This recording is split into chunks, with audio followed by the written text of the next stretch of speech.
we can't have that same energy. And to be real, it comes from a place of being selfish.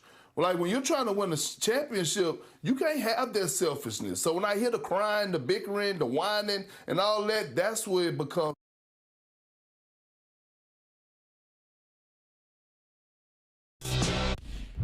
This is OverDrive with Hayes, Noodles, and the O-Dog on TSN 1050.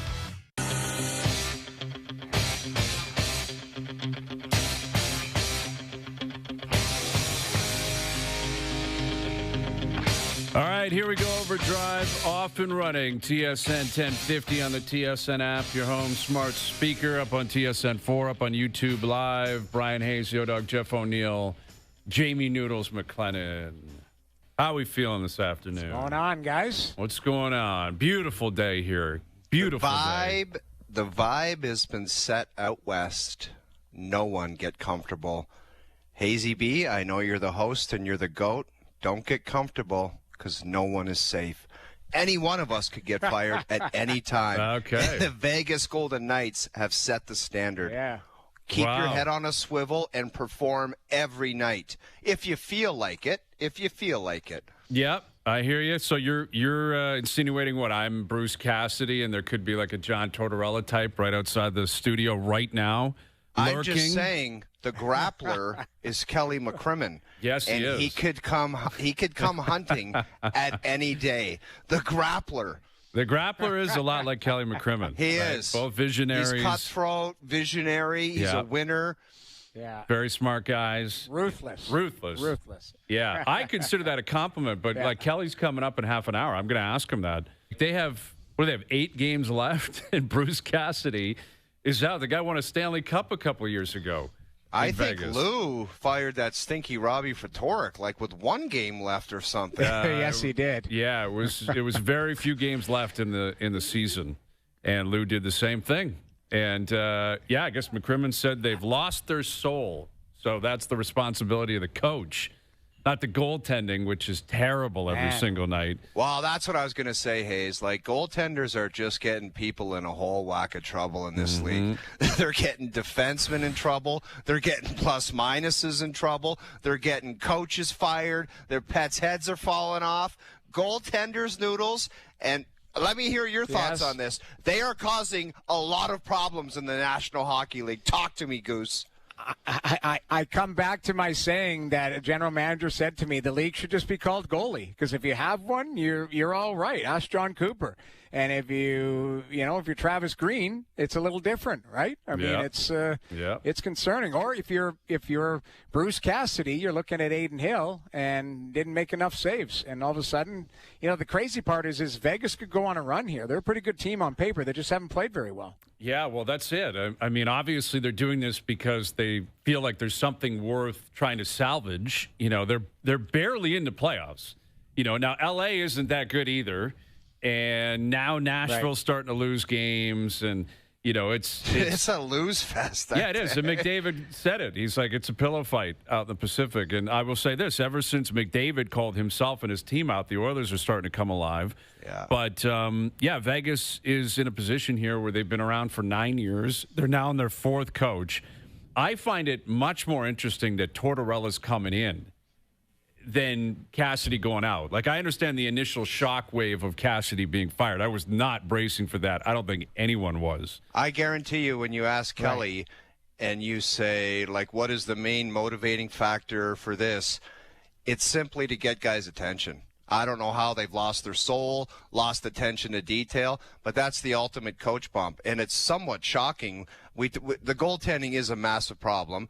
But with that, I've talked about the depth of Vegas and how many good players they have. For that team with those guys to be declared losing their soul, I quite honestly find to be shocking, Brian. Shocking. Yeah, I hear you, but this is the thing. Tortorella's coming in. Alex Pietrangelo isn't, right? Like, they've lost Pietrangelo. Right. They never replaced him. Anderson, they went out and acquired. It's been well documented. He has not found himself or found his game. So I'm with you. On paper, Vegas is a really good team, but they're an aging team. They're not a young team. They've been described as a team that wants to pass the puck into the net as opposed to shoot it. There's a lot of playmakers on that team. So management's got to obviously take some of the responsibility for this, and I'm sure Kelly will. But I will give them credit from the standpoint of they have done this since the second they walked into the league. It doesn't matter what you've done for us in the past. It is simply what you're going to do for us in the future. And the players are aware of that too. Like we've talked about it with Marner going there. Mitch is not, I don't know if he retires a Vegas Golden Knight. Like, I don't know if Eichel retires a Golden Knight. Dude, or you Mark see the way Stone. they operate. If you want to turn it into some vacation, like, oh, it's so great to be in Vegas, there's palm trees, nobody bothers me. That's not their approach. If you don't get the job done, they're going to find a way to move you out. That's how they operate. Right. They just did it with their coach. And that's the it's more not a place to go on a pressure. vacation. That's the more important pressure. Not the goofy, the fans are on Twitter. That's not real pressure.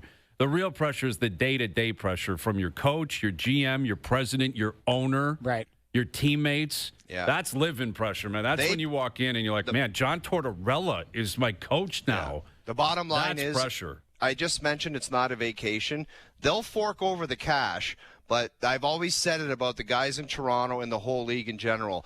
They're forking out the cash for one thing. It's the big giant score clock, and it's for wins. It's not so you can go out there and sun yourself around a pool in the backyard and enjoy the lifestyle. They want to win. And they're cutthroat, and that's all they care about. You could be a great guy, grin screw you on the way in and say, hey, welcome to Vegas. But if you start playing like garbage, you'll find your way out of Vegas. Yeah, that's right. Honestly, ask Marc-Andre Fleury. Ask Jonathan Marchessault. Ask Pete DeBoer. Ask Gerard Gallant. I mean, the list goes on. Hayes, you're right. The consistency from day one, it's like, what can you do for us today? Not what you did for us last month, last year, whatever. It's cutthroat. And I don't know if that's the gold standard or should be in pro sports, because you can get yourself into trouble, in a different way. But how many general managers have we seen sign a guy because, that guy got us this, so let's give him an 8-year deal, and then it just looks ugly a year in? They're the other way. It's like, doesn't matter what we've given you, what you've done for us. I'm sorry, we're moving forward past you, player X or coach X. And I would argue Florida just did what you just said. Brad Marchand, we love you. Here's 6 years. That's a ridiculous contract. No kidding, dude. If he starts thinking next year, it'll be like, okay, you're going to have one more year to prove yourself, and then we got to make you go away. Right, if they can, though. Right? Yeah, I get it. You win cups. I understand it. It's human nature. And it's not like I would have re-signed Bennett, and I would have found a way to re-sign Ekblad and all that. I'm not pretending like I would have been some crazy savant.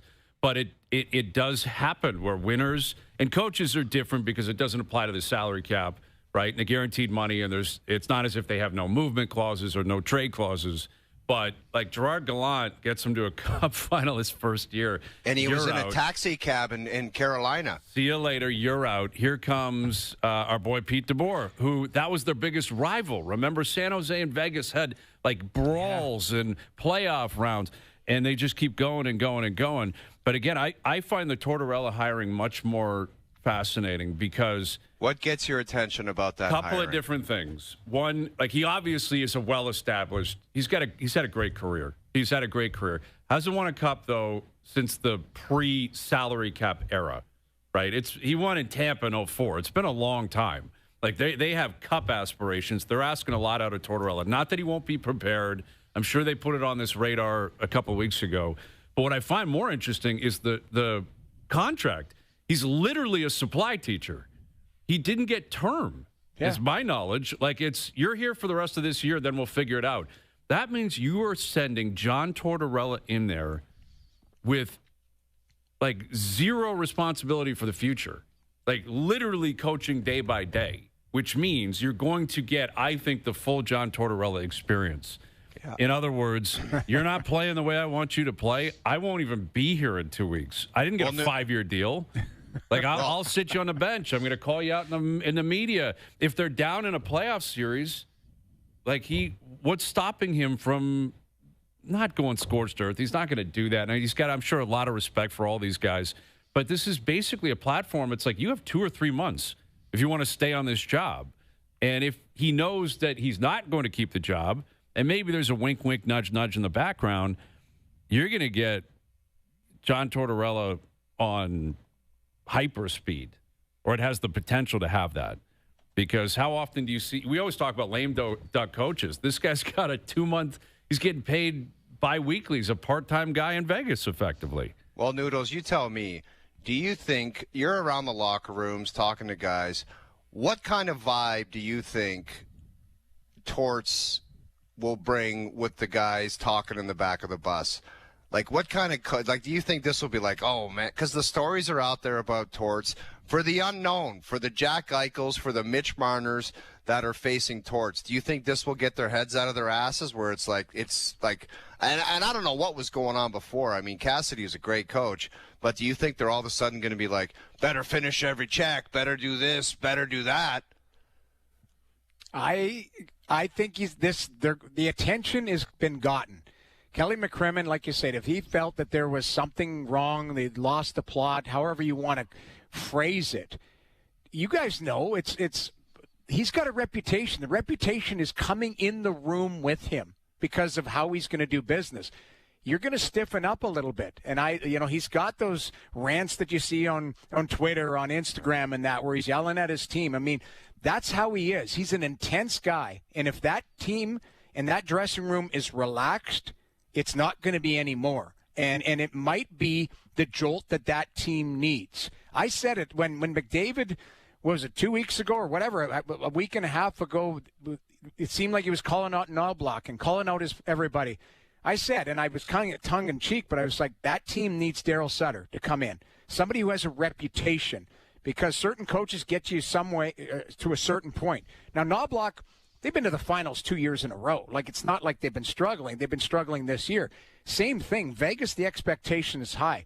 They're bringing in a substitute teacher who is, on paper, has a track record of not being very, we'll call it nice. Calls out guys, not shy and he's a straight shooter. I like Torts. I've got a lot of respect for him. But keep in mind, to your point, Brian, he's like, I've got 2 months here. I've got nothing to lose. If I don't like what I see Mitch Marner doing, or Jack Eichel, or Mark Stone, or Aiden Hill, I'm going to tell you. I'm going to tell you the truth. And I think that room is going to get a dose of reality here if it already hadn't. Well, and I think what's clear is the teams in the Pacific, they realize, like, there's a real opportunity to be in a conference final here. Like, no one's really scaring you right now. And, Marner, the online stuff last night was pretty good. People thinking Marner's the one that's going to be freaking out because Tortorella's walking in.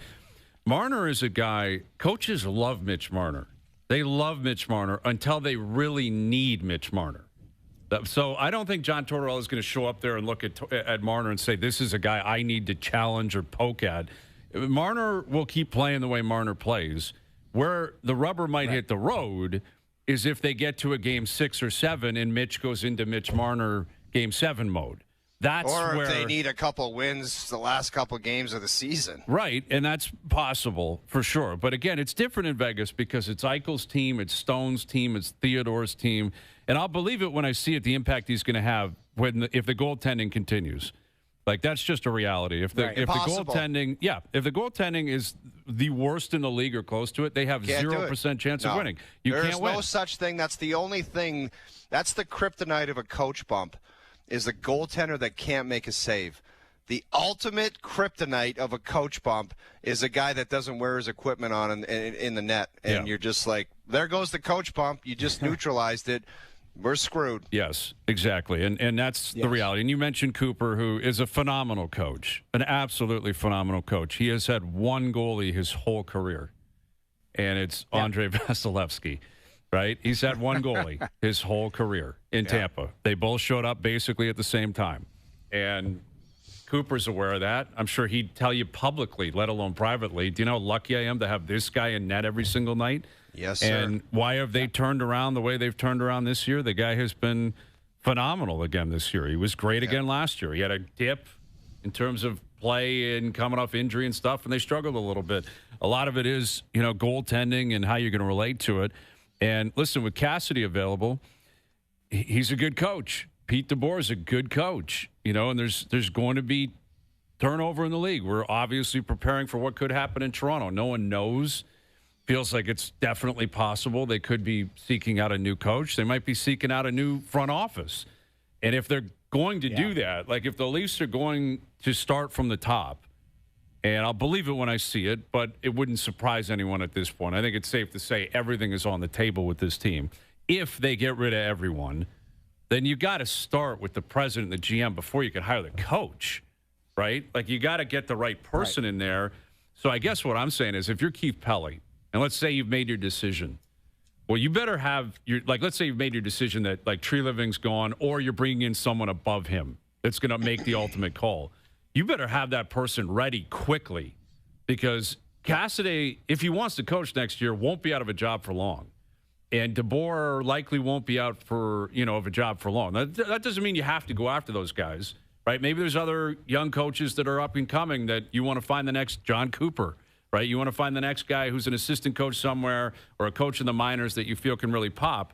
But you don't want to do this backwards where Keith Pelly's hiring Bruce Cassidy and then going to hire a GM or something like that. That, to me, would be backwards business. Well, let me jump in there. I mean, we've seen, and we saw it in St. Louis, guys, where Doug Armstrong just basically admitted, like, I did not see Monty available, and I fired my coach because he was available. Now, you're right. There has to be, if there's a changing of the guard coming, regardless if that's at the manager position, the coach position, all of it, you name it. But you might think this guy is going to get grabbed by somebody. You might think, okay, we've got to be proactive if you believe that that's the guy that you want to move forward with. But you're right. Like, does Keith Pelly have experience hiring coaches? No, he doesn't. None. That's the challenge. Yeah, exactly. And that's why I guess what I'm saying is, and it should go without saying, he better have his barrels loaded, like, immediately, because you've had ample opportunity. You've had a lot of time. This isn't a meltdown where you lose the last 5 games and just miss and then reshuffle and go, where are we? I can't believe it. They've known they've been out of this for at least a month and a half. Like, they're in Anaheim tonight, and Gudas is playing, and I give a lot of credit to Radko Gudas because he's injured, and he said, I'm going. I'm playing. So, basically, he knows what's coming. Really? Who's going to do it? Well, Pizzetta? The other side of it is the reason I think he's comfortable playing is he's not worried about anyone the Leafs are going to throw at him. Probably it's Pizzetta is in the lineup. I'm guessing he has to fight twice tonight. I would think Pizzetta grabs him, and I think it's probably Quenneville and Berube are old school guys. I wouldn't be shocked if they're having a chat in the next few hours saying, start them, I'm starting my guys, let's just get it over with, puck drop tonight. Like that's how I would think it plays out tonight. Gudas starts, Pizzetta starts, gloves off before the puck even hits the ice. And then the question opens up, what else does he have to deal with? Radko Gudas, right? Like, what? Every time he touches the puck, they're going to try to hit him. Whenever there's a scrum, I would circle Domi tonight as someone who might stick him or, something's going to happen. I would think Max will give him a shot tonight. I don't think he'll fight him, but he'll give him a shot tonight. But I would think Gudas is well aware of that. And the question, I'm curious to see how Anaheim handles it too. Like, this actually has the potential to be a very good opportunity if you're Joel Quenneville for a young team to be like, guys, that's our captain, and he's got a target on his back. The roles are reversed, but it doesn't really matter what the context is. That's what I think is so important about the Anaheim side of it, Hayes. Okay, Radko Gudas, you want to show team toughness, show character, you go ahead and go out there. If you got to fight, you got to fight. Everyone else, you better be right there standing beside it, prepared for any other nonsense after the fact. Like, you find out a lot about your teammates if they're just going to go out there and be like, you did something stupid, you got to deal with it. Like, I would be prepared for just a brawl. Yes. A brawl. Anybody wants to be stupid. By the way, if you're going to fight Radko Gudas, I don't think I've ever seen him really fight. He's probably pretty tough. He can fight. He's big and, he's strong. Yeah, he's right? just a strong guy. Like, if you think you're just going to go pump him, like, good luck. No, and he's allowed to punch back, right? Like, exactly. He's ready to fight, too, tonight. He knows what's coming. And let's not forget, like, that Jacob Trouba is a tough customer. Like, they've got a few guys that aren't shy. They got a young team, and it'd be interesting. Keep in mind, Anaheim's trying to win the division, too. Mm-hmm. Like, they're trying. These points are critical for them, where the Leafs, not so much. Like, that was one of the worst games I've ever seen on the weekend. I had to turn it off, Jamie. It's horrendous it was how bad embarrassing. they are. Like, St. Louis, to their credit, hasn't given up. Like, they're the hottest team in the league the last 10 or 12 games. But the Leafs, It was so awful. It's so horrible. It was embarrassing. But that's where they are. And, that's something we're asking, something to chew on, brought to you by Boston Pizza, Canada's favorite sports bar. Enjoy $15 lunch at BP where you get an entree, a side, and a drink, and you get it all in 20 minutes or less. A fast lunch doesn't have to be fast food. See you for a $15 fast lunch at your local Boston Pizza. How should Leaf fans be approaching the game tonight? Are you thinking tank or are you thinking revenge on Gudas? And honestly, I think it's tank. And I think that's going to happen anyway, and you can probably have your cake and eat it too. Yeah. But the moment has passed. They missed the opportunity. The game's at 10 o'clock on a Monday. There's nothing they can do tonight that Leaf fans are going to wake up tomorrow and say, man, I'm rallying. I love the way they played. I love that response. They all went crazy tonight. I just think, unfortunately, it's so late in the season. Yes. If you're expecting Tampa, Florida, you're not getting it. No, it's going to be manufactured. Something's going to happen. Gudas knows it's going to happen, and the Leafs know they're going to. Something's happening tonight. I'm quite intrigued to see what that looks like. Yeah. But I wouldn't be shocked if Pizzetta gets in a scrap in the first shift, and it's a no-hitter the rest of the night. Yeah, I wouldn't be shocked either. Yeah, you're not getting some Florida-Tampa brawl where it's we're coming for blood. You screw with our guy. That is not happening tonight. Okay, so let me ask you both, what would be the most shocking thing tonight that would happen for you? The most shocking, Jamie, is what I just said, a Florida-Tampa outcome where everybody's all in. I'll go more specific for you. What? Yes. One of William Nylander or John Tavares do something. Yes. That is not happening. No, it's not. That's not happening. But that would get my attention. For what? Well, finally you want to talk about pulse, manufactured. But at least it's a pulse. They were Willie was on the ice calling for a 5-minute power play so he could go out and get some cookies. Stop that. He didn't see it. He didn't see it. Sorry, my apologies. Yeah, take that off the record. What are they saying, Corey? I heard one thing, and then I saw the replays. I never saw what happened there. And then I saw the replays yelling at the ref. He's like, call it.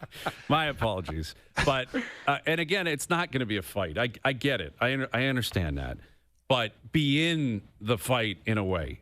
In a way, show up, the two of them, and just say, we understand it's still a big game for us. Everyone else can goof on it. Everyone else might not be paying attention. Everyone else wants us to tank or lose or whatever. We are the leaders of this team. We're the best players. We've been around the longest. We make all the money. We got the A's on our jersey. That's what I hope to see tonight. Again, I'm not holding my breath. But if there was a scrum, you guys got to get in there too. There was a time where Radko Gudas might be the least guy that might be in trouble tonight. You know who would be feared? Cutter Gauthier, Leo Carlson. Yeah. Someone would just grab them and say, we're gonna piss pump you. Yes. We don't care about Gudas. He's just an older defenseman, and you're gonna get it now because that was the old school way, man, where it was and it was tough because I told you about Chaser threatening to kill me after Rob's beat up that Ricard Person guy, and sometimes you just had to deal with it. It's okay, I guess I'm gonna get that's right now for no reason. That's where Max Domi, for me, comes into play tonight. I see he screams grabbing Leo Carlson tonight. Yeah, 19-year-old. Yeah, exactly. Seneca. Going after Seneca. Screams grabbing one of them. And honestly, I'd be like, bygones be bygones. Yeah, exactly, man. You took out Matthews. Gudas, there's a reason. That's probably why he's actually playing tonight. He's praying they come at him. Exactly. That's actually probably he might be what doing it for his teammates. It's not about Austin Matthews or the Leafs. It's I got to take everything I can tonight because if I'm not on the ice, someone's getting it tonight, and it's not going to be Trouba. It's likely going to be Cutter Gauthier or Beckett Seneca. Someone's going to grab them, and it'll be a Max Domi. It'll be a Pizzetta. Someone's just going to grab him off a draw, and anything's possible. And that's why Peros is there tonight. Peros is there for that purpose, not for Gudas and Dakota Joshua fighting at center ice. He doesn't care about that. He knows it's going to happen. It's everyone else. That's where the kind of spotlight is on. Anyway, we got a big one today. Mark Shapiro coming up just after 5. The Blue Jays, what a weekend. 2 walk-offs on Friday and Saturday just to get the vibes going. They were great yesterday. Now they got Colorado in town. Obviously, the Rockies got swept by Miami over the weekend. That's how bad Colorado is. Yeah, Cody Ponce on the mound tonight. Dylan Cease looked great. Okamoto was outstanding throughout the weekend. Couple of blips on the radar, but for the most part, just uber positive. So the president of the Blue Jays coming up just after 5 o'clock. Kelly Mcrimman coming up, the GM of the Golden Knights, on the firing of Bruce Cassidy. John Tortorella stepping in. And again, Leafs in action tonight. My boy Gary Woodland, what a win yesterday down in Houston. I love him. Jerry Woodland, man. Jerry Woodland's such a stud.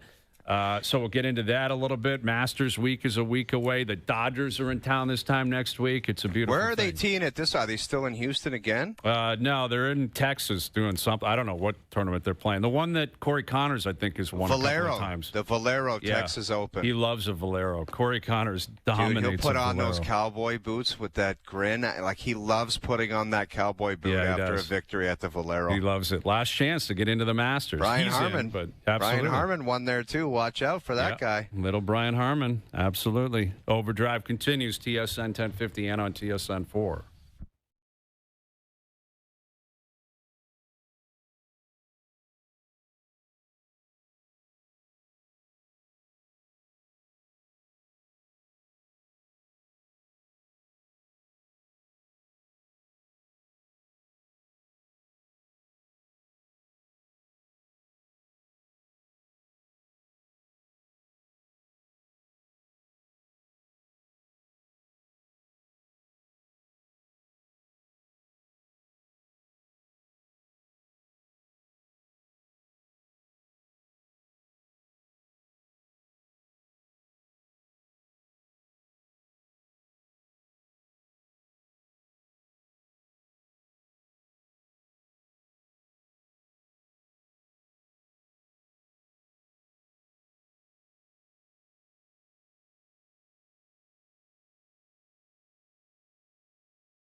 It's almost time for the Masters on TSN.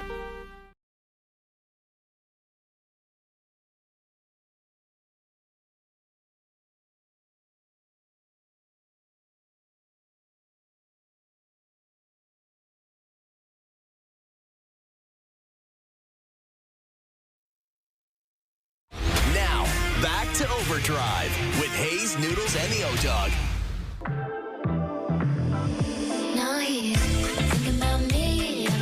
Overdrive continues, powered by FanDuel, bringing you more ways to play your game your way. Jays Rockies tonight. My boy Cody Ponce on the mound tonight, and the Jays just like breaking records for starters with strikeouts. Dude, like not much to complain about through it. Like, no. I think one of the big questions that I was continuing to hit on was like, can the momentum kind of continue? Can the good vibe kind of keep going? They stick with it. They work. And I'll tell you what, man, you want to talk about with connecting with the city. I mean, I don't know how much this guy walking his dog stopping in front of my house is right, but he's like, I don't know the guy. And he's like, the whole city, everywhere you go, they gotta get. They're going to the Jays game. Like they love this team and they love the whole vibe down there. So a credit to the team, Hayes. But I was like, man, why are they worrying about all this stuff like kid zones and all this nonsense? They want to go down there, man. They want to go down there. Yeah, they've done a great job with the park. Listen, winning is always going. Yes, nobody wants to go paint a picture down at the Pirates building. Exactly. You know, like you go back to the Raptors in early 2019, 2020 season. It was the place to be, obviously. Yes, you know, and they had earned that. It was like, man, you can't get a ticket. Everyone's buying jerseys. The stadium is just electric. And the Jays have been granted the same opportunity because they've earned it. They didn't even win the World Series. But honestly, I'm not convinced it would be any bigger if they did, which is kind of crazy to say. That they didn't even win the World Series, and yet they're getting a World Series pop. And I don't know like what they're you getting. Think of this, they're Hayes. getting the whole thing. They are. But I don't know if this is too far of a stretch. But there's players on the Jays that just you get attached to. Like I love George Springer, man. I'm going to talk to you more about him on Thursday when I see you in person because I want to throw an idea out there. Oh, really? But I love Ernie Clement. Yeah. I love Vladdy. It's just like you watch them, and it feels like you did back in the day when you were watching Pat Borders and Dave Steve and Tony Fernandez and all those guys that you kind of fell in love with. They have that same vibe. And you look at the Maple Leafs, you're like, you're watching the nonsense. We just talked about nobody sticking up for their captain. What are you going to attach to watching that? I don't know. What could you possibly attach yourself to? Because you do toe drags and you fly around and try to get breakaways and all this other. I'm not attached to that. It's not likable. I guess that's the point I'm trying to make. That's the word that you brought up. The Jays right now, because of their success last year and because we got attached to a lot of those players with the success, they've hit the ground running and you're excited about it.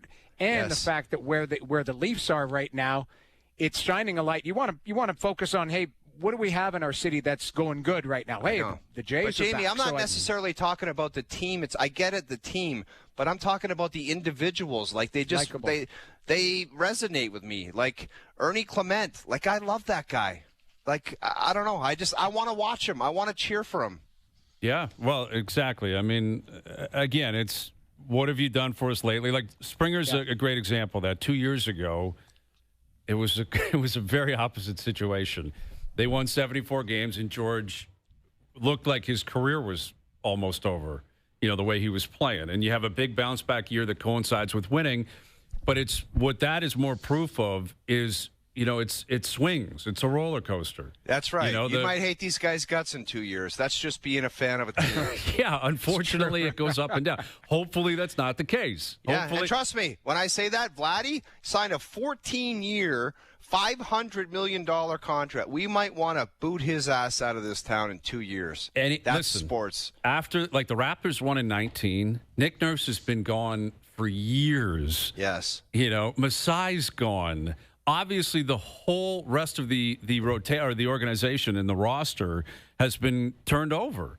And but those guys were likable, and I attached to those guys, too. I loved Masai Ujiri. He had a vibe about him where I saw kind of leadership. It looked like he was really smart, and I'm like, I believe anything that guy says. Same with Nick Nurse. He had this grit to him. He was intense. You're like, that's my coach, man. I love that. But you got to have the have the winning. The winning, no kidding. You got Kawhi Leonard. You're like, we can win with that guy. He's one of the best players in the league. And that's why the Jays, you know, a hot start is always important. You know, every team in the league wants to have a hot start. But it just felt like this one, and it's only 3 games, but they can really capitalize on this Colorado team. Like, Colorado's probably the worst team in the league, or real close to it. They're above 500 for the first time in a million years. No, they're not. Yeah. They got swept over the weekend. Yeah. They haven't been over 500 in a million years. I spread the tweet wrong. Yes, it was the opposite. Because now they're 3 games below, and there's a very good chance they won't ever get over again. I thought the tweet said they're above 500 for the first time. Dude, they got swept by Miami over the weekend. Like, that's where Colorado's at right now.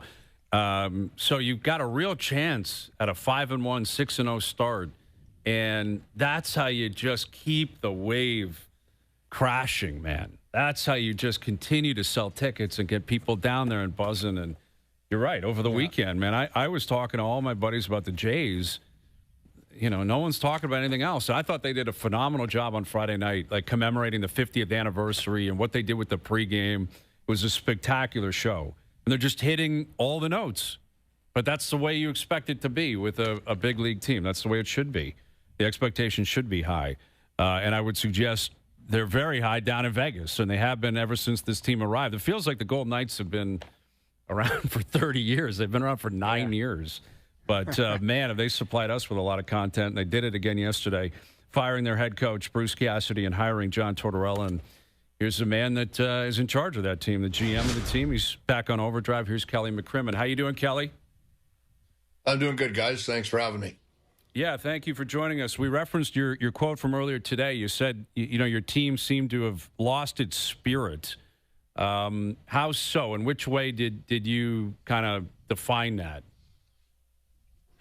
Just the energy of our team didn't seem to be where it needs to be. When we're at our best, we're on our toes, we're aggressive, and just really felt like that had sort of disappeared for us a little bit. And, you know, it takes place over a period of time. It's been a challenging year for a lot of teams with the Olympic schedule. And we had 8 Olympians, 9 if William Karlsson had been available. So we had a lot of people that were committed there. Bruce as well was part of the Canadian staff, and it's really been a grind to get through the year, and we just got to a point where we weren't getting the results. Again and again, we were 5-10-2 since the Olympic break at a time where we were really hoping to to take a step. I think we were in first place for 96 days in the Pacific Division this year. We've gone from first to second, from second to third, and now in a battle for a playoff spot. So these aren't moves that you like to make. You're, as a manager, you're, making hard decisions on good people. That's the nature of the job if you're doing your job properly. And if you feel that, a change needs to be made, you need to act on it. So that's sort of how it came down. And, this morning when I did media, I thank Bruce for his 4 years, his commitment and contribution. He's a Stanley Cup champion with our team. I think that keeps people connected for a lifetime. He'll coach again as soon as he wants to, and I know he'll do a really good job. Our relationship was really strong during his time here, and that's what makes days like yesterday really difficult.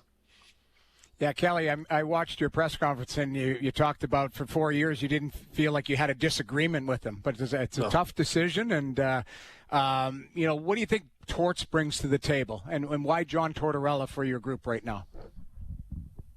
Well, when we play our best, we're a team that I think starts on time. We forecheck hard. We play with a lot of energy.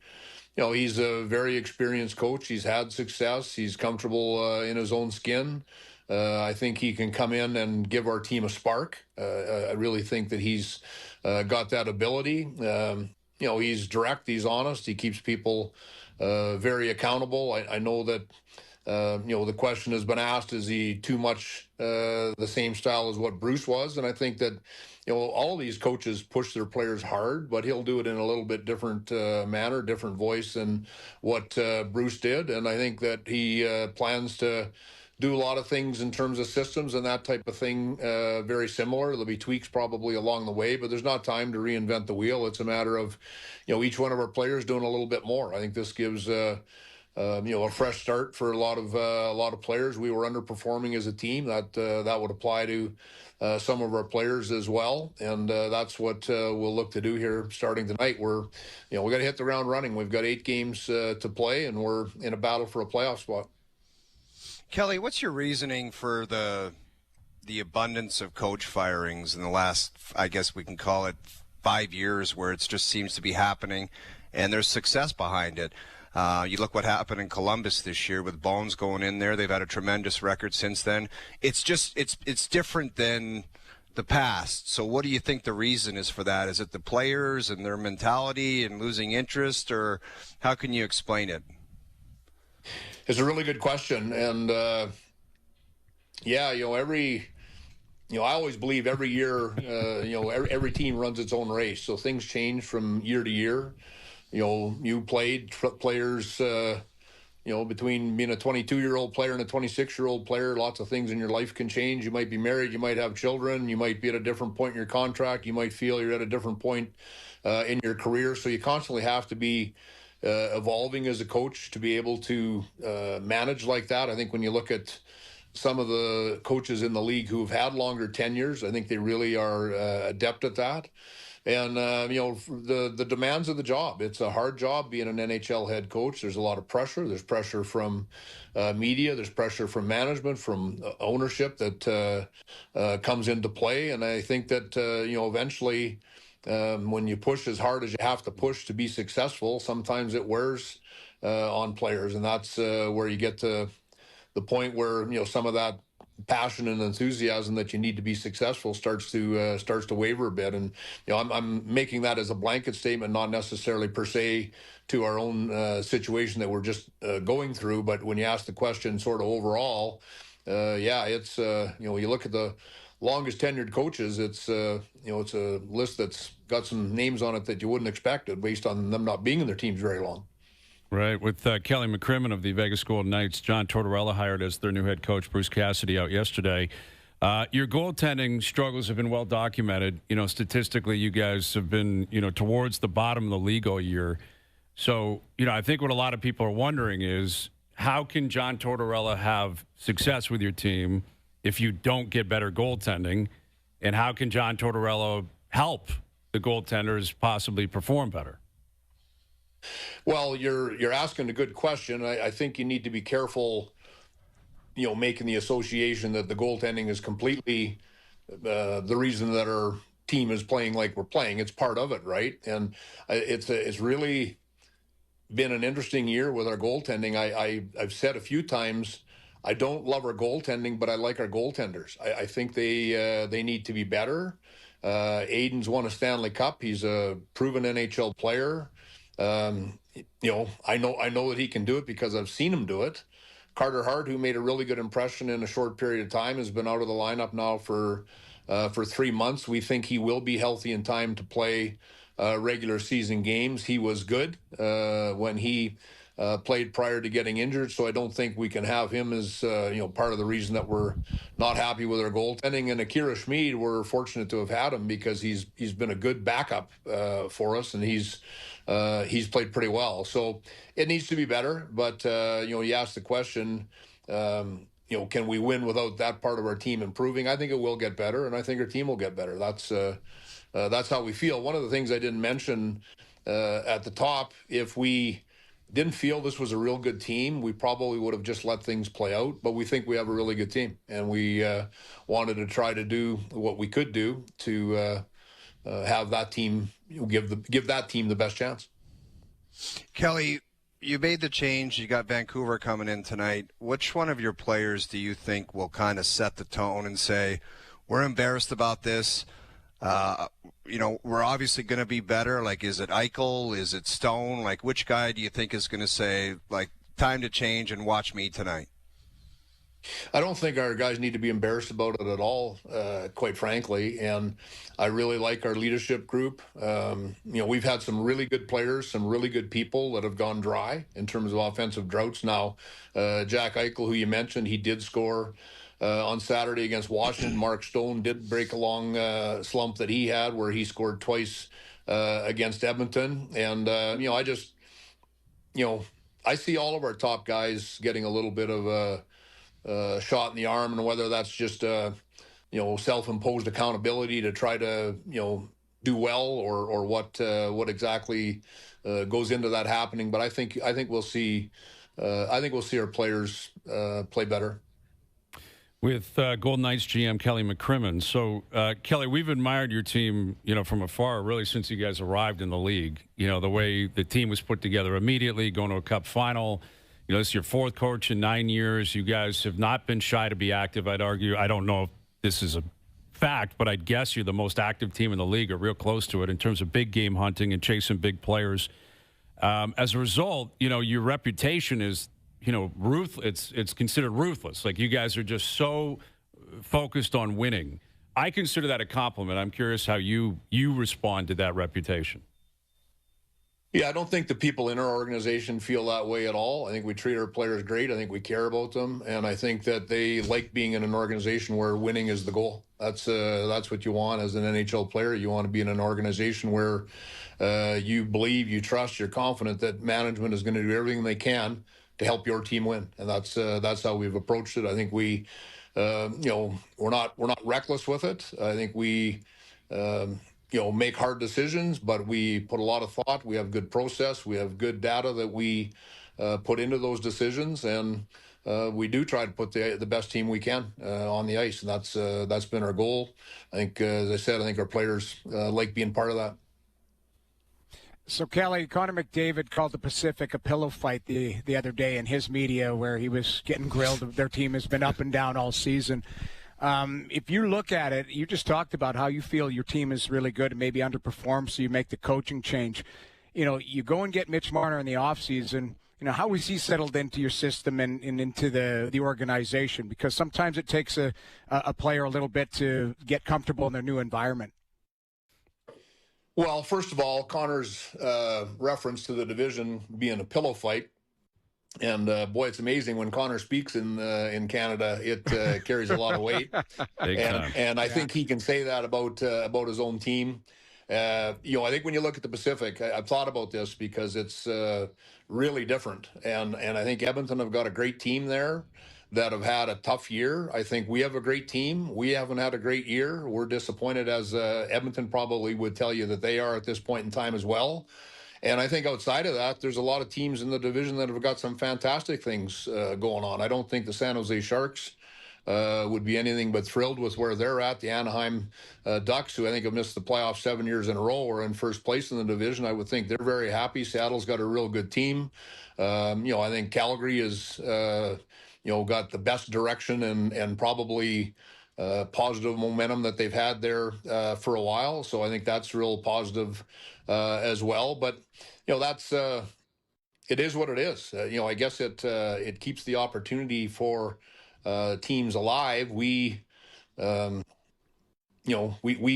can still do what we set out to do at the start of the year if we play well enough, right? So that's kind of what the approach is. And then the second part of the question with respect to Mitch is settled in and played really, really well. He's going to be shy of his points from last year, but Jack Eichel came here. He had 36 goals, I think, 1 year in Buffalo. I don't know that he's had over 26 or 27 here. There's more to it in terms of how our team plays, in terms of what we think breeds success. But we're really happy to have him. He's really happy to be here. Kelly, thanks for doing this. We really appreciate you taking the time today. Good luck moving forward. Thanks, guys. You got it. Are you closing that out now, or am I saying that's Kelly Mcrimman, the GM of the Vegas Golden Knights? Why, you think people don't know that? Well, there's people listening. I mean, you did the thanks. Said it. You jumped in with the thanks for doing doing it. One more question. You got to close. Yeah, no. I thought you were doing like the big close. It doesn't matter if you say, we just talked to the guy for 35 minutes. You think you have to close it saying that's Kelly Mcrimman? Well, what was the purpose of you doing that? Humber College broadcasting? Yes. I'm a professional, you idiot. I've been doing this show for 10 years. I agree. Not once have you said, let me do a quick, like I thought you were going with a chime, or you're going to, hey, I'm coming out to Vegas. Can you get me a shirt?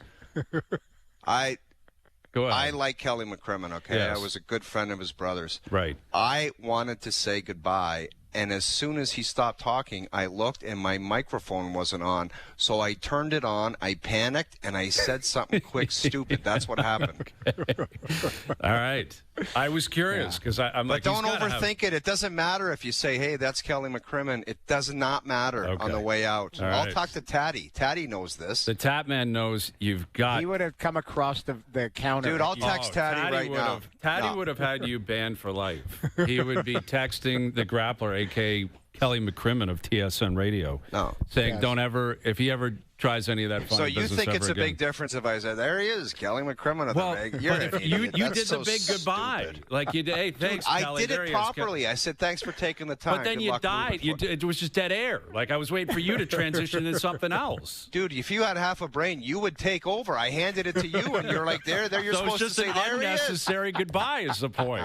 It was a totally commercial. unnecessary You're an idiot. time. This is a dumb show. Complete You're an idiot. amateur hour, I'm and Taddy's working with a head would moron. explode. All right, Mark Shapiro. Are you going to say hi and bye to Mark? Is that the plan? If you need it, I'll do it. I'll bring him in. Let's do it in 15. The O-Dog's taking over. OverDrive continues up on YouTube Live.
Now, back to OverDrive with Hayes, Noodles, and the O-Dog. All right, Mark Shapiro in about 10 minutes. I guess there was a report today. Well, not a report. It was just basically acknowledging that Steve Kerr had left a note for John Schneider after the Dodgers beat the Blue Jays in the World Series. It sat there for months. Yeah, and I guess Kerr just admired his coaching style and all that. I don't know. That's kind of cool, but maybe we'll ask Shapiro, like, does any heavy hitters reach out to you? Anyone send you a note after the World Series? But Duffy ever left you a note? Never had a note left that I'm aware of from Duffy. Although JD, when he won the Canadian Screen Award last year and I lost, he gave me a shout-out, which was really nice. Although easy to do when you win, right? Like if I had won, I would have given a shout out to JD as well. Kind of rub my nose in it. Yes. Kind of like, hey, you see this? I'm a winner, you're a loser, but you're a great guy. But thanks, JD. I appreciate that. All right, hour 2 coming up. Leafs in Anaheim tonight. Jays Rockies tonight. Overdrive continues. TSN 1050 and on the TSN app.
The race for Canada's FIFA World Cup roster intensifies. What a spectacular finish! With another chance to impress in front of the home fans. Absolute magic. Canada, Tunisia, Tuesday on TSN.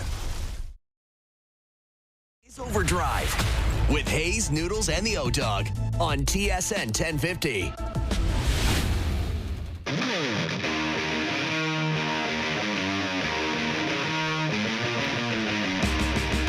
OverDrive, Hour 2. Jeff O'Neill with Brian Hayes and Jamie McLennan. Just want to give some feedback on my goodbye with Kelly Mcrimman. My buddy Navi said, great job, O-Dog. Need to tighten it up a little bit.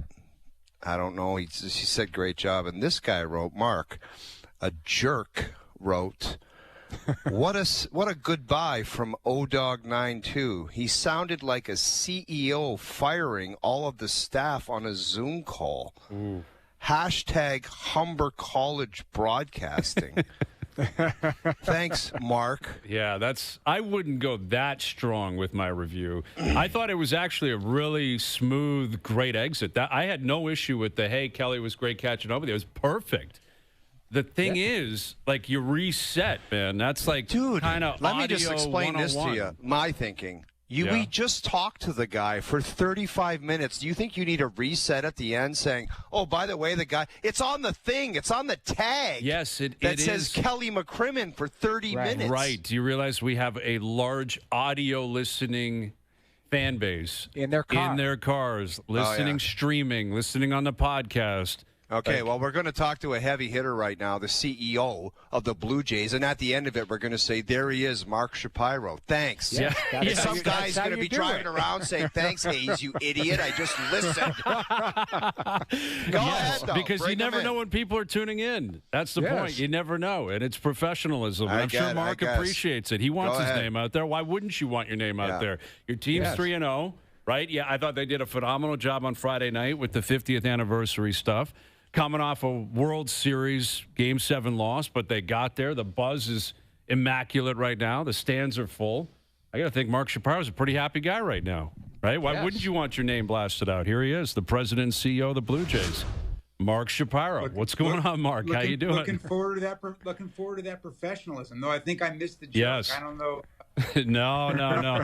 So we had a guest on in the last hour, and generally I kind of do the ins and outs, right? And O jumped in, which is fine, and did a goodbye. Yeah.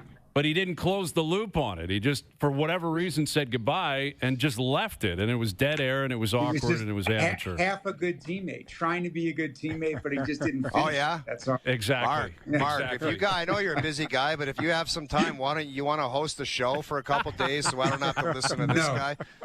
Let me think about that for a minute. No, I don't. No, I don't blame you. I don't blame you. Well, what about the build-up there? I mean, it must be pretty fun. I'm curious, like walking into the park. Obviously, you've been down there after the World Series, and I'm sure you guys got back into town a few days ago or last week. But first time going in there for a game, since Game 7 of the World Series. Packed house, you have the celebration. You're turning the page on the season, but I'm curious kind of the emotions and thought process walking back in there on Friday night. Yeah, the opening ceremony, I don't know if you had a chance to watch that. The pregame was 30 minutes long, so not the typical, normally I'm always kind of like, okay, let's just get past this. Let's get past the intros. Let's get started. But it was a good opportunity to reflect and really appreciate the fans and the players have a chance to do that. And I think it was part of turning the page. And I think it's been a balance. Like that's the fact. Like there is a piece and part of last year that will always be part of this team and this group of guys, which is largely the same. And yet the nature of baseball with 162 ahead and how hard that journey is, particularly in the division we're in, we can't just run it back. That's a popular fan refrain, but it just doesn't work. This has to be organic. Our guys have to take the good part of last year, what it means to be a good teammate, like O-Dog was for you. What it means to be a good teammate. and how much they care about each other. And you could see that in the dugout, from Kaz's home run to the way, Gauze and Cease and Scherzer were on the top rail, cheering on Lowry yesterday. You can just see it. These guys care about each other and are pulling for each other, to the toughness and resilience that it requires to handle what will come. And I promise you, we're coming at a good moment right now, but there will be tough times ahead. That's the nature of 162 games. Right.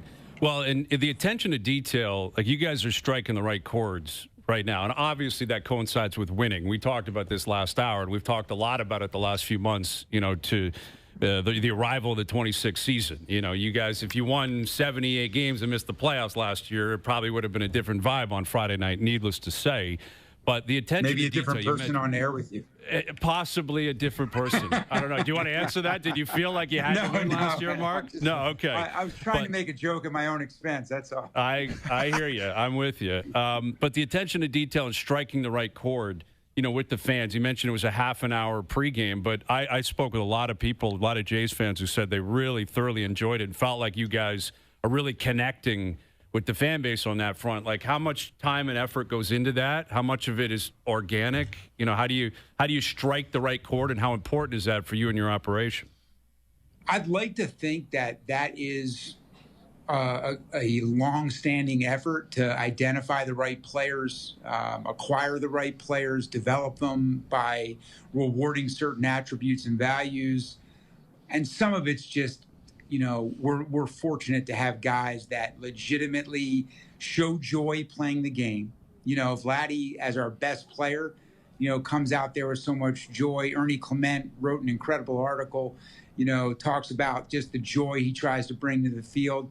And I think, in addition to the joy, the level of care that they've got for each other, which is authentic. It's off the field too. It's not just on the field.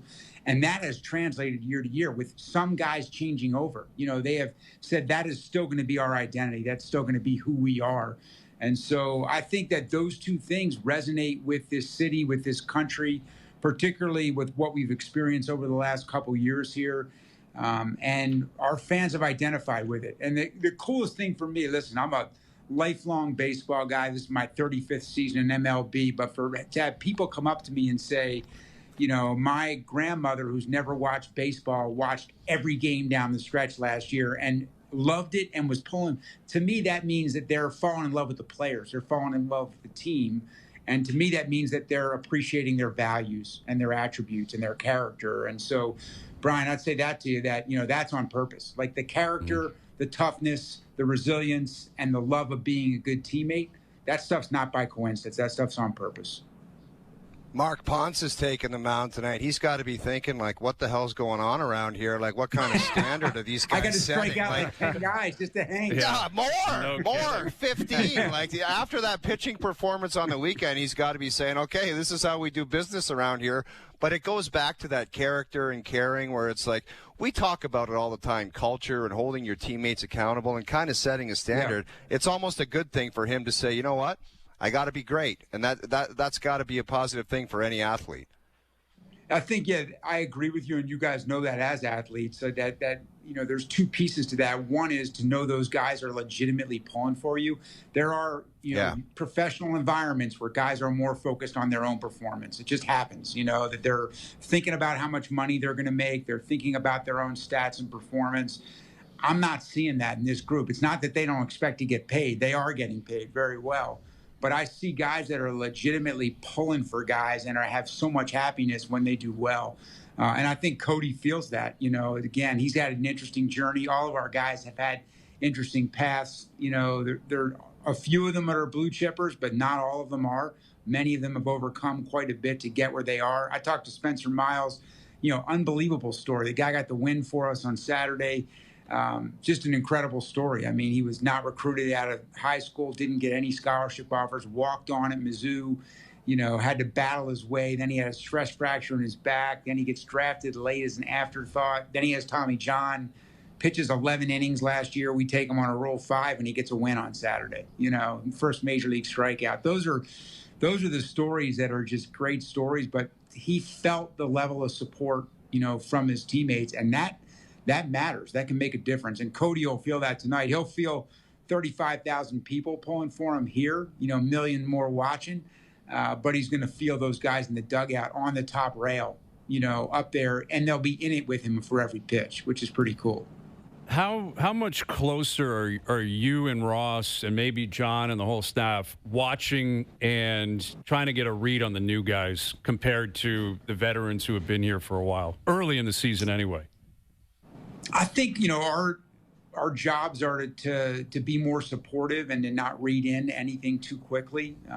You're looking for signs that what our baseball operations group identified in each guy is still present, that the opportunities we thought for them to be even better are being utilized and those resources are being utilized.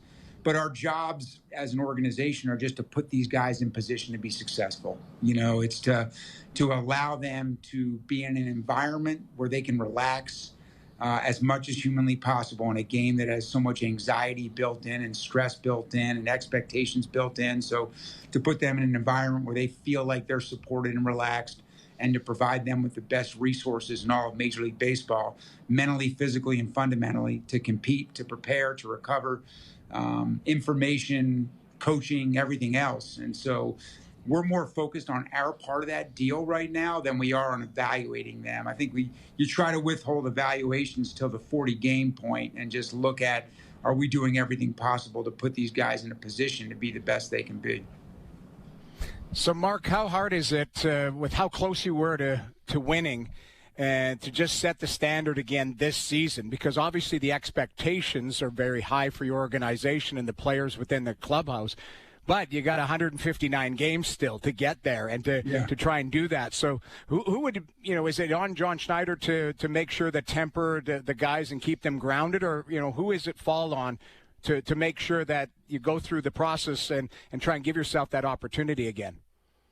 I mean, Schneid set that tone with with his talk when the guys first got into spring training. But I really feel it's veteran players. Veteran players understand. I mean, think about Max Scherzer and all that he's been through, how many world championships he's won, but how many times he's fallen short as well.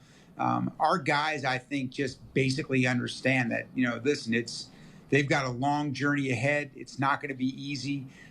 Things are going to come up that no one is expecting or no one is prepared for at this moment. And how we handle that adversity when it hits, how we handle that first 6 games in a row we lose skid, is more determinant of who we are as a team and how far we'll go than being how we handle going 3-0 out of the blocks and kind of celebrating last year's championship. So there's a big respect for the schedule, which is the toughest one in all professional sports, and there's a big respect for our division, which is the toughest division in Major League Baseball. Mark, can you just touch on Ernie Clement a little bit? I think the city's fallen in love with this guy, the letter to the fans, and just the way he conducts himself, the way he plays with such enthusiasm and joy, and most importantly, skill. I think he's a hell of a player.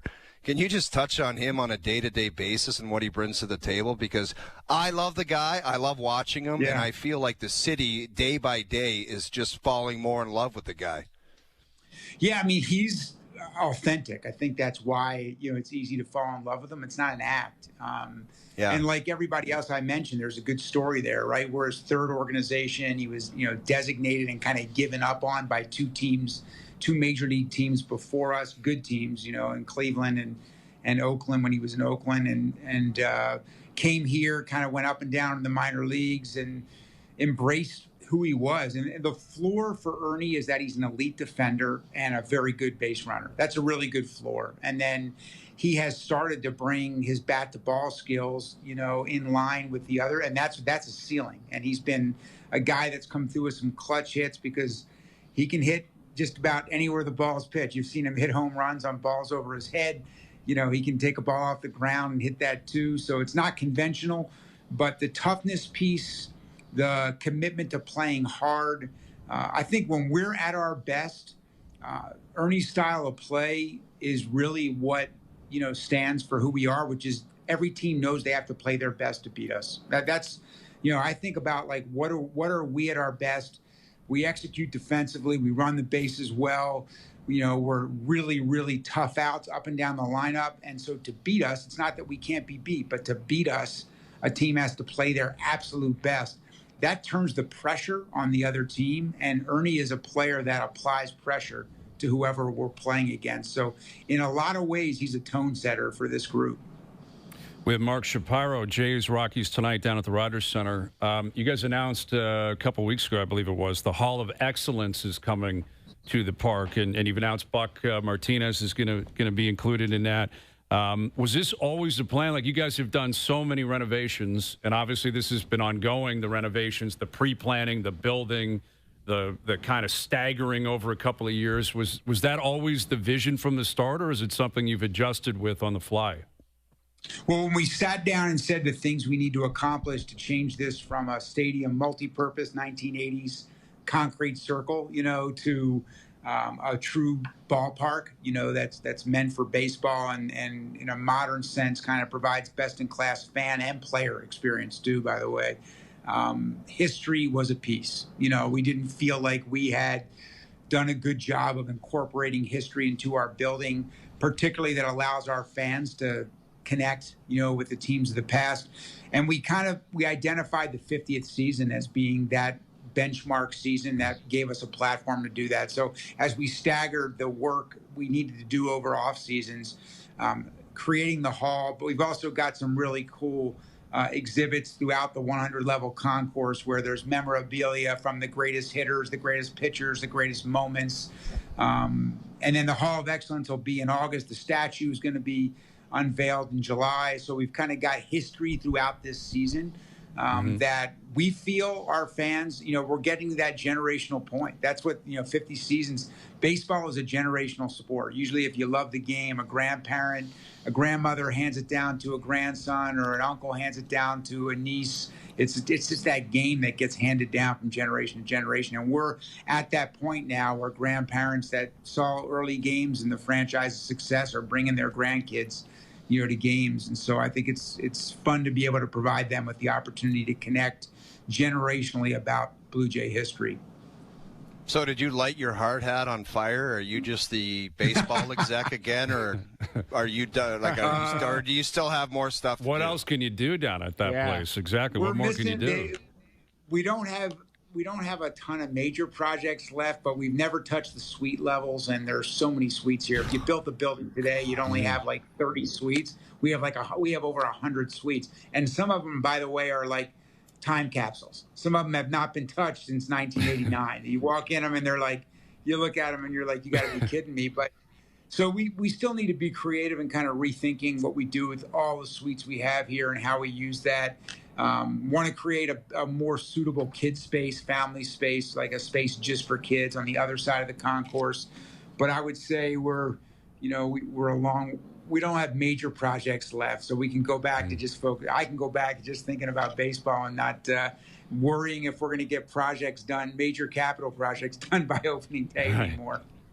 With Mark Shapiro. Now, I don't know if you worry about, the future of baseball in terms of the upcoming, CBA expiration. And, that's been well documented that there may be a battle between the owners and the players, and maybe both sides are starting to dig in.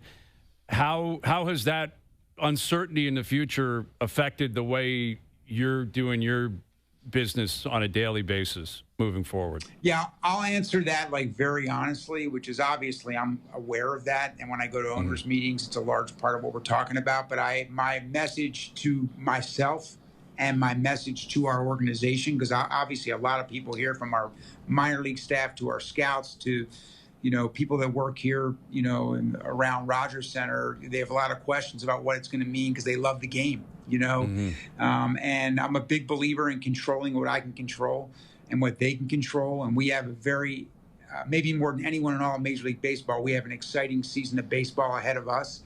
And I want us to focus squarely on that, on the season ahead at the right time, maybe throughout the season or at the end of the season. Myself, Edward Rogers, we will be involved, and we'll provide input and feedback and do the best we can to kind of get through that, as fast as possible. But right now, I want us, our fans, and our players, by the way, to focus on this year, because I want it to be a special one, and we expect it to be a special one. Well, and obviously, you guys got games tonight and you got games throughout the week, but we're big litmus test guys on this show, and I'm sure this is not a surprise to you. When the Dodgers roll through town, we're probably going to highlight that series a little bit more than the Rockies rolling through town, with all due respect to Colorado. It's going to mean a little more. It's going to be a little bit more. To have it be that early in the season, to have them back in this building on that turf. I mean, that there's no way you can't think about think about last year with that being the case. Do you allow yourself to do that? I get it's a long season, but what do you expect the energy of your group to be? How do you expect to approach that 3-game series compared to maybe every other one the rest of the year? Once the games start, wins are wins and losses are losses. And, if we play our best, I think we're capable, as we've shown. I think we outplayed the Dodgers throughout that entire series. We didn't win it, and there is a randomness to short seasons. That's just a reality. But if we play our best, even with as good as they are, I think, we win the series. And we have to approach it like those are important games. Anytime you have ever missed the playoffs, I don't know if you guys have missed playoffs by one game, you go back and you think about every game during the year that you didn't think was that important, that you either blew, didn't play your best. So, again, I just want us to put our best effort forward. You're going to get beat. I don't have any problem getting beat. What you don't want to do is you don't want to lose. So you don't want to inflict it upon yourself. And I think there's a delineation there. So when the Dodgers come in, I want us to play our best baseball. That's the bottom line.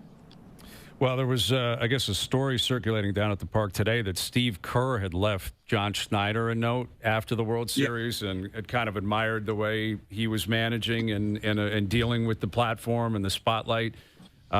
Anyone reach out to you, Mark? Any letters hanging around down at the park that we should be aware of? I know Steve a little bit, but from my friend Danny Ferry. They were teammates in San Antonio and close friends throughout their lives. So I've actually been out to dinner with Steve a couple times when they were in San Antonio. But no, I've got the nature of these jobs are you build friendships. I've got friends, R.C. Buford with the Spurs is one of my closest friends, in the world. And so Scott Pioli was the GM for the Patriots during multiple Super Bowls and then with the Chiefs after that. He's a lifelong friend. I've shared great stories. He was here with me during the World Series, so he was by my side for that. Wow. Sean Casey was with me, a longtime big leaguer, in the suite with me. So those two guys were with me in the suite. It helps to have people around you. Sam Presti with Oklahoma City is also a friend. So it helps to have people around you who know how you feel. It's hard to explain to an everyday, fan who care deeply. But when you work 35 years and it's been your life's work, it's a little bit, your level of investment is even more different. So it does help to share it with those people. And those people have been great sources of perspective for me, of support and along the way, along my whole career. Mark, we got to fly, but I'm going to give you a bit of advice. Just be careful whenever you're doing these interviews with whiteboards with stuff written on it behind you, because it's 2020. Well, just just because it's 2026. If there's any, quotes. Yeah, I don't. We're past the days of the. We're past the days of the board. It's all digital now. We're past the days of the boards in the background with the. I'm just making sure. Listen, I'm old as hell. I've made every mistake there is to make, and I've had that moment before. So, I'm talking to you. I'm like, this guy's real savvy. I just have to mention this just in case. There's players, there's possibilities. You can't do it. Yeah. Anyway, we know you're busy. Thanks a lot for taking the time, and good luck going forward. Good to be with you guys. Take care. Thanks, Mark. There he is, CEO of the Blue Jays, Mark Shapiro. That was seamless. That was actually brilliant. Brilliant. Okay, but I have to point something out. Like, when you asked the question to Kelly Mcrimman and he said that's a good question, you don't need to lean back in your chair and start doing the pumpernickel. I think it threw him off. On FaceTime. Because he was watching. He could see us. When in this job, what I realized Everyone be your own guy. If I want a fist pump, I could give a rat's ass what people think of it. Obviously, if my boss calls me and says, don't do that anymore, you're embarrassing yourself, then I'll think about it. I'm not going to commit to it, but I'll think about it. I don't care. I like to have fun doing this show. Yeah, as you should. I think when it's over the phone, they have no idea. The FaceTime, it does. I'm with you. McCrimmon was like, "What the hell is this guy doing?" Turned in his chair and he was like doing the pump.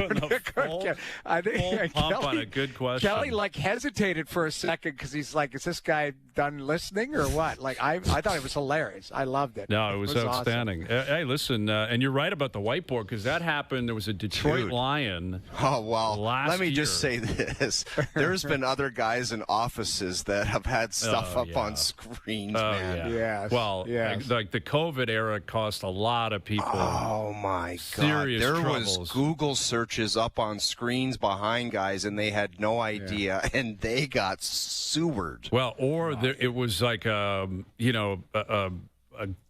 sort of FaceTime meeting, and they thought they had the video off, and the video was on, and they're walking around. People walking around with no gear. I know. There were so many things that went south. Yes. I remember seeing a guy on the crapper, and he goes to get up, and he's got no gear on, and it's the first one was like the British guy, I believe, where his little kid came in the room, and then the nanny came in and fell down trying to get the kid, and this guy was doing some stock report or business finance report for a news channel, and his kids BBC. roaming around. Yeah. Well, it was hilarious. I think she was in the washroom or something because I think she had some pant issues too. She came flying in like pants barely holding on.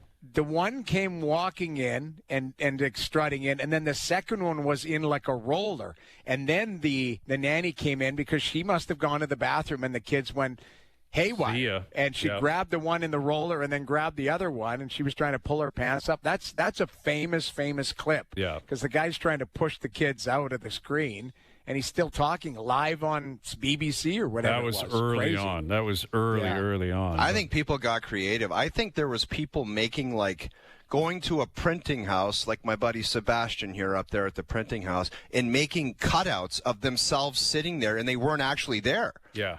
Well, it got ridiculous. Sure, man. Oh, there was a lot of people doing the old weird ass stuff. Yeah, I'm here. I'm because now with technology, it's like my understanding is if you work from home for certain jobs, it's like you have to be online. I don't even know how it all works. That's technology and stuff. Technology and stuff. Like with our show, we got to be on. Like we're here from 4. You know when we're here, when we're not. Look at this guy. Look at this kid wheeling in here. The first guy's doing a business report. The second he's giving her the push. He's like, get out of here. Here comes the other kid. Right on the stroller thing. And watch this. Pants are barely on in 3, 2, 1. Yeah. I think. Dragging them out. What are you going to do? Anyway. All right. Thanks to Mark Shapiro. Jays, Rockies tonight. Leafs in Anaheim. We'll get back into that. Best bets a little bit later in the hour. Overdrive continues. TSN 1050 and up on YouTube Live.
back to Overdrive with Hayes, Noodles, and the O-Dog.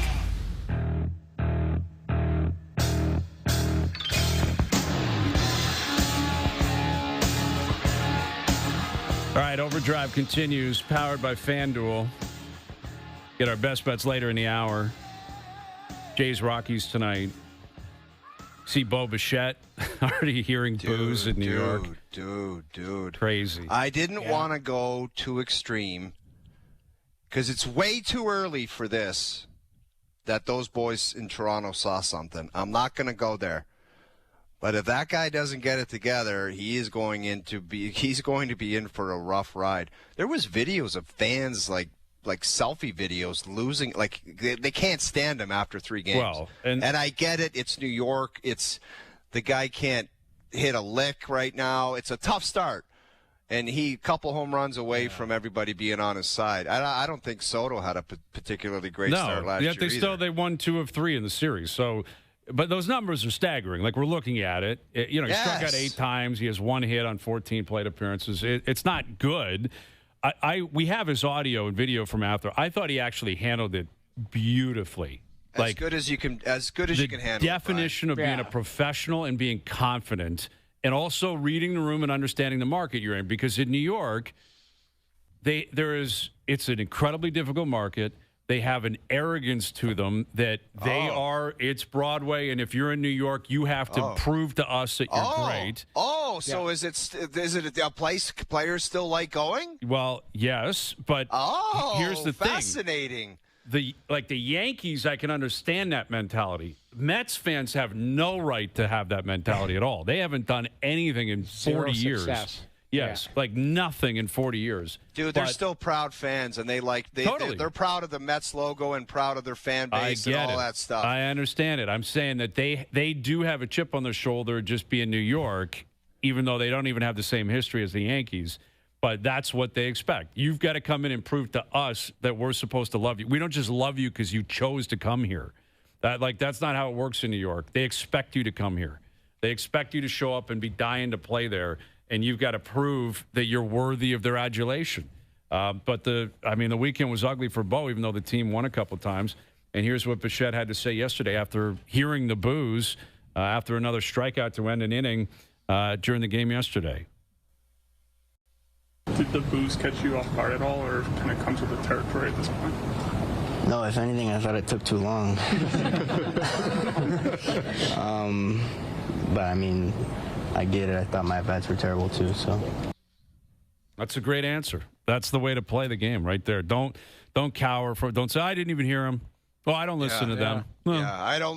That you're right. That would be the wrong thing to do. Is say, I don't care about the fans or what they say. I'm here to play baseball. Then you got a problem on your hands. Big time. Yeah, that's the way you handle it, right there. Actually, I thought it should have come earlier. I didn't like my at bats either. Brilliant answer. Yeah, that's a great answer by Bo Bichette. But he was right. He was honest. Yeah. Just that's the truth is he hasn't had a great start, but I think he's a great player and his game will round into shape. But I agree. I respect his answer. To me, that's honesty. Mm. Well, speaking of the Mets, the crowd, man. Yeah. Speaking of the Mets, 2 of the greatest things that I've seen in sports, and I've seen a lot of stuff, I've seen Tiger hit golf balls on the tee at the Masters. Me and my wife went to a Mets game, and we were sitting down low, and we watched DeGrom pitch live, and, well, obviously live, we were there.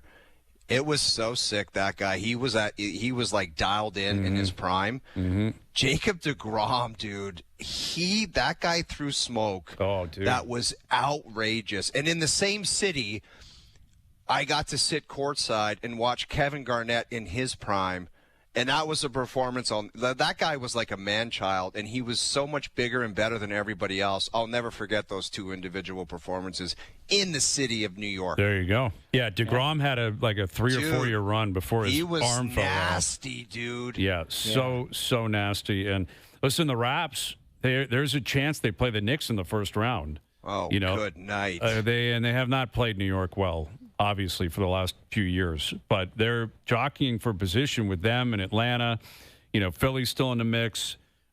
They beat up on Orlando yesterday. They had a 31-0 run I'll tell you what, During the Hazy, game if there's yesterday. an afternoon game in New York on a Sunday, early flight, Ooh, I bird love home. that idea. Maybe a little I'd winged go. foot on the Saturday. Maybe mix in a round at winged foot. Call your boy. Who's a member? I out wasn't there? even thinking about winged foot. I was thinking of teeing it. Why don't we go immediately. nuts and do shinny? We'll do shinny before the Maybe. U.S. Open. Yes. I think, or the National, man. I got a little hookup there at the National down there in Long Island. Like Yeah. 4th or 5th Really? ranked golf course on the planet, by all accounts. Yeah, we'll sniff around. Probably won't happen, but we'll sniff. I'll ask my new best friend Simmer too. You never know. 'Cause Simmer's we probably talk- played around all we those talk places. a lot, and I am friend stealing right back at you. Never know. He is a beauty. Well, I'll tell you what, weather like today, like I was just standing outside for like half an hour like a lunatic, just standing there. Like I'm just basking in it. It was 20 Dude, degrees. you're getting old. You just stand out and look at the sun on your Yeah. driveway. Pretty soon you're going to have like a folding, reclining chair for your driveway. Yes, I need one of those badly. But I was driving by a range close to me. They're starting to, they're getting the mats out. And they're starting Dude, to cut I the drove by grass. that stinky Shamo Tamo Shantern. It's starting to come around. Oh, I'm surprised Tamo Shantern's not open. Like it Pat might be. Sheet. It was looking pretty decent. Okay. I used to roll at Tamo back in the day. I used to love that track when I was a kid. What I'm concerned about is we're not through the worst of it. I know. Like that's you're seeing. You saying next there's Monday, more bad weather coming?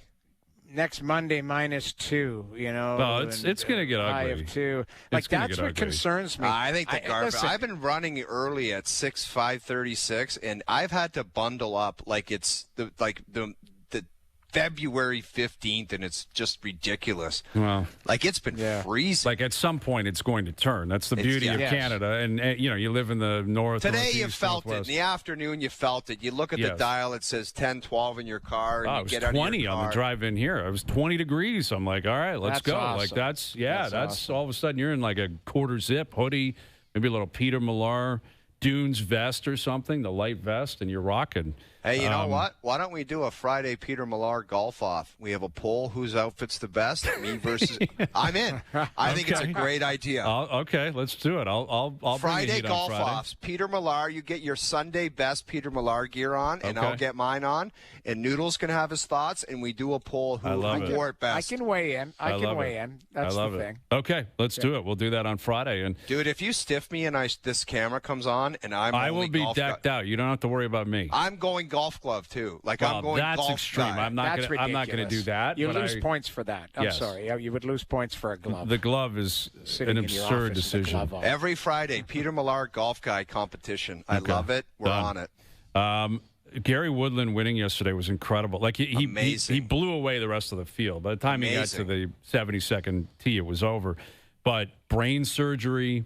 As a result of that surgery, he's dealt with a lot of anxiety and PTSD and stuff that it's just probably never going to leave him because of the surgery and what he's had to deal with. And, man, did he play well. And, like, obviously he's going to Augusta, and he's 41. I don't think he'll contend at Augusta, but you never know because that guy can mash a golf ball. Did you see some of his tee balls? Yeah. Where he has, like, the laziest backswing. I mean lazy, like slow tempo-wise. And he was mashing 340-yard drives all day for fun. Yes.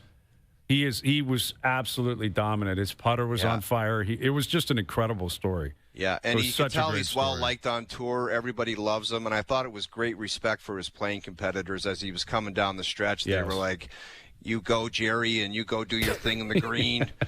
Like, it was awesome. Yeah, it was. It was really cool. Minwoo Lee, who won there last year. By the way, if he did, I don't know this, Brian, but if he didn't win, would he still be in the Masters or no? I don't think so. He might have needed that win to get in. Yeah, like that's a great question. I can't imagine he's top 50 in the world, but I don't know that definitively. And he won the U.S. Open back in like 19, so that would have expired by now, I think, like his U.S. Open exemptions. So, yeah, it's really cool. Gary Woodland's going to be there. Leafs in Anaheim tonight. There's other games going on, obviously, throughout the NHL. It's kind of wild in the East. Like, your boy Rick Tocchet and the Philadelphia Flyers. They're hanging in there. All of a sudden, they're tied with Ottawa and Columbus, I believe it is. Like, it's they could legitimately make the Stanley Cup playoffs. Dude. Good on them. Because they could have easily said, maybe it's not our time. We're young guys. Like, that's how you stick with it and give yourself a chance at the end. Good on Rick and good on the Flyers because I love seeing them in the hunt. I don't know if they can pull it off, but they sure got some momentum, and that's all you can ask for at this time of year. And they're lucky because they got a shot at the Metro, right, Noodles? Like they're not just like Excuse me?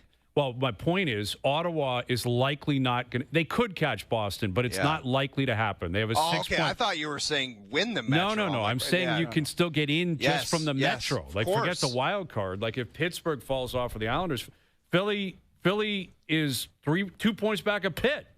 3 points back of the Islanders. Like, they have 3 spots they can still grab, where if you're Detroit and or Ottawa, you likely only have 1. Things can change, of course.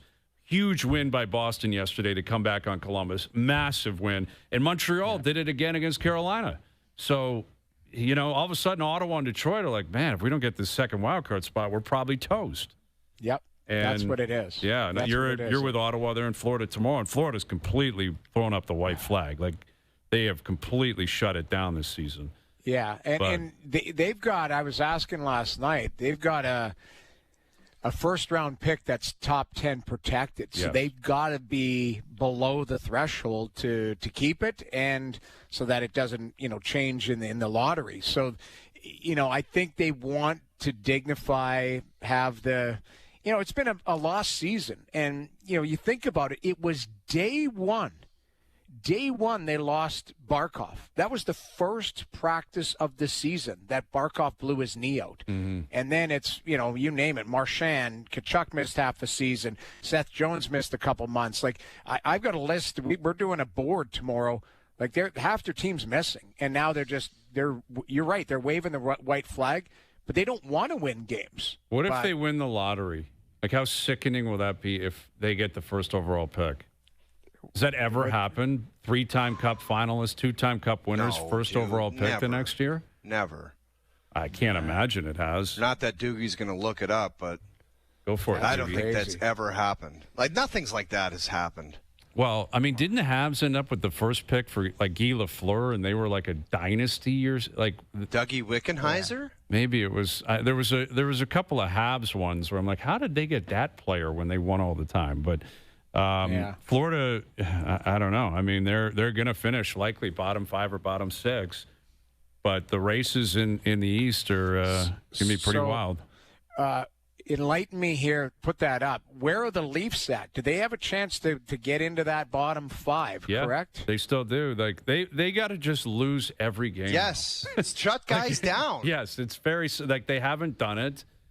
And listen, based on the way they've been playing, it probably doesn't matter. Like, they have been demolished a few times. Get Daktianov up here and fire him in the net the rest of the way. Well, good luck. They just don't want to ruin a guy. They want to, the Marlies are going to go to the playoffs, and you want some consistency. There's got to be guys that are nicked up, though. Shut them down. Like, I agree with you. A win is almost frustrating where you're like, what would you need that one for? Yeah, because, like, St. Louis is winning. Calgary's been winning a little bit. There is a chance, Noodles. They could still finish maybe 4th, 5th from the bottom if they lose out. But if they pick up another 3 or 4 points, they're 6th from the bottom, 7th, and they're risking handing over. Like, it just feels like they either win the lottery or it's the 6th pick they hand over to Like, that's the fork in the road. Torturing. Yeah, it's one or the other. It's either the best outcome or the worst possible outcome. There's no middle ground. I had a friend say to me, who's a huge Leaf fan, just said they was pissed off after they won those back-to-back games when they still can't. Now they can't tank properly. Like, he was pissed about, like, doesn't make sense. Season. Now, at the end of the day, like Chief and those guys, they're trying to win games, but it's counterproductive because you do want to get. I think they do want to kick the can down the road a year, and have Boston take the next year's pick, not this year's pick.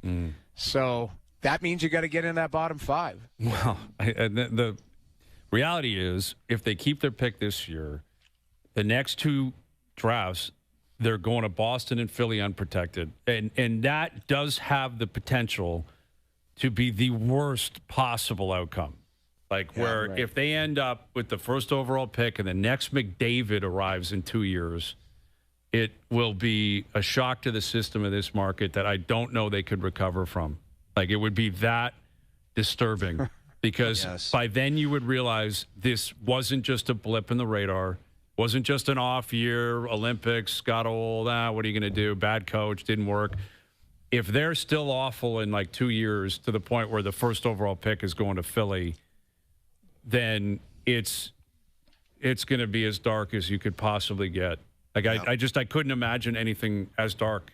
Like honestly, I'm not. It's not hyperbole. If this is the beginning of them being like the worst team in the league and they don't have their first overall picks, like come on, that's as bad as it gets. It's going to be right? sickening. Yeah, it'll be sickening.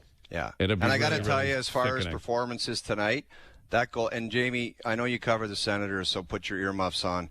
That what Linus Ullmark did on Saturday night was completely unacceptable.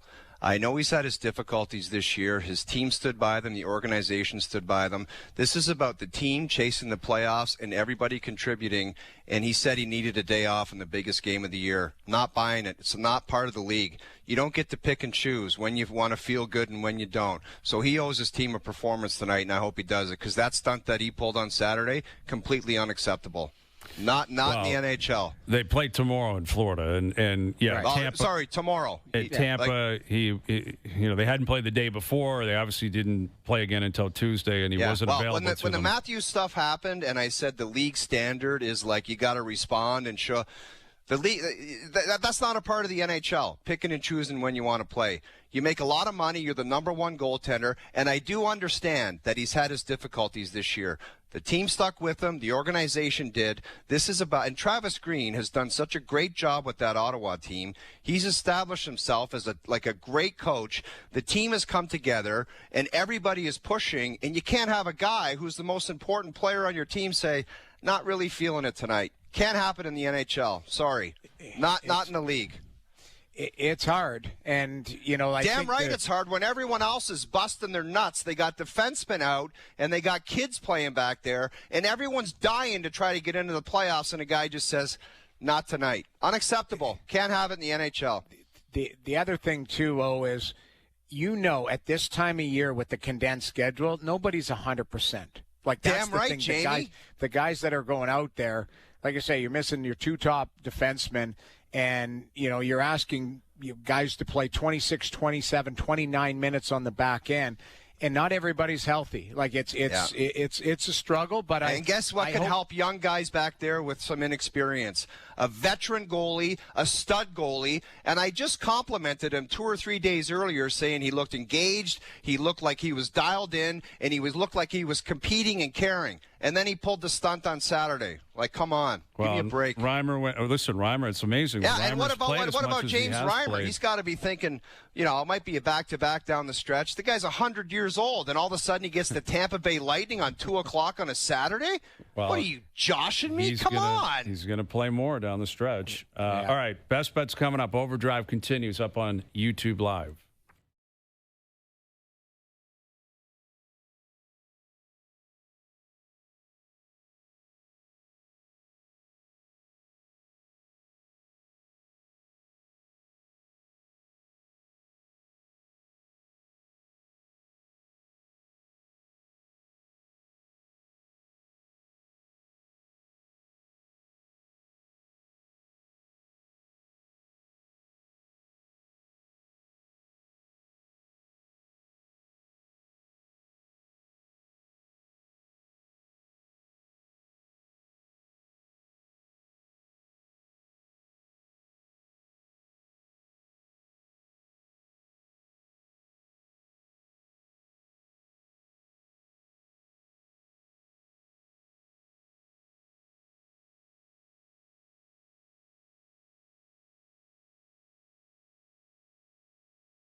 All right, Best Bets powered by FanDuel. Make your picks and assemble a same-game parlay in seconds on the FanDuel Sportsbook app. I'm looking for plus money somehow on the Jays game, so I'm going to take them on the run line to win by 2+ tonight. And my boy Cody Ponce, 5.5+ strikeouts. I'm taking the over. Parlaying, Jays on the run line, Ponce over 5.5 strikeouts, paying plus 175. Best Bets powered by FanDuel. Same-game parlays available in Ontario. You ready for this? Yeah. Thanks to everybody behind the scenes. Thanks for everybody listening on iTunes, podcasts, viewing TSN4. Everyone enjoy the games tonight. Enjoy your evenings. We'll chat tomorrow at 4 p.m. We'll chat then.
What a spectacular finish! Canada, Tunisia on TSN.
dirty play.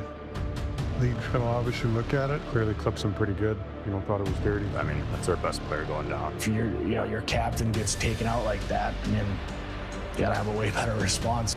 Yeah, should have jumped in there. We should have had 4 guys in there doing something about it. Gudas was given a 5-game suspension for the hit. You lose a guy for the rest of the year, your leader, and a guy gets 5 games. I mean, It's not enough. You lose your star player or captain for the year, a guy doing it's a repeat offender. That just doesn't seem like enough. Austin, I'm fired up. I hope very fired up.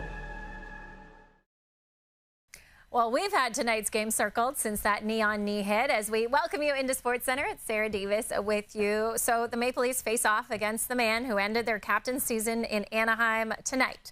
Radko Gudas was suspended 5 games, and Austin Matthews needed surgery to repair a grade 3 MCL tear. Now, the lack of response from the Leafs players on the ice led to criticism from coach Craig Berube and soul-searching in the dressing room. As Mark Masters reports tonight, Gudas, he's making sure the Leafs get another chance to respond. Radko Gudas missed Saturday's game with a lower body injury after taking part in today's morning's skate. And speaking to coach Joel Quenneville, the 35-year-old defenseman described his